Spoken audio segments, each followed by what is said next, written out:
Okay, from YouTube to TikTok to Instagram, we enjoy the clicks, the motion, the vibe, and basically all that social media has to offer.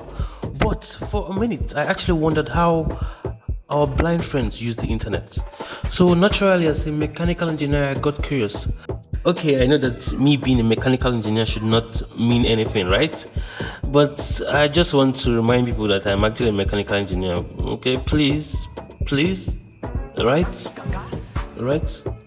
So, but yeah, just before I tell you how our blind friends actually use the internet, browse, and probably access those classified sites like we ungrateful-eyed ones, I want to ask you to please subscribe. I know you might probably think that you might lose your hair on your teeth, or for worse, you might lose your whole teeth if you click on the red button. But I just want to remind you that if you actually click the red button that says subscribe, you're not going to lose your teeth.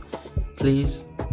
So yeah, how do people who are blind actually use computers, telephones, YouTube, and more? So this video is for us who never knew the answers to these questions, and probably for those who are planning to go blind in the near future. God help us.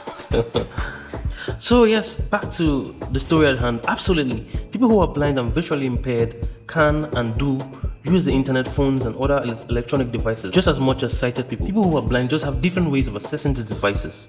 Blind people use what's called assistive technology, including screen readers, refreshable braille displays, I hope I pronounced that correctly, and digital screen magnifications to interact with high-tech products. Typically, there are many hand maneuvers called gestures used to do various tasks on the phone or tablet.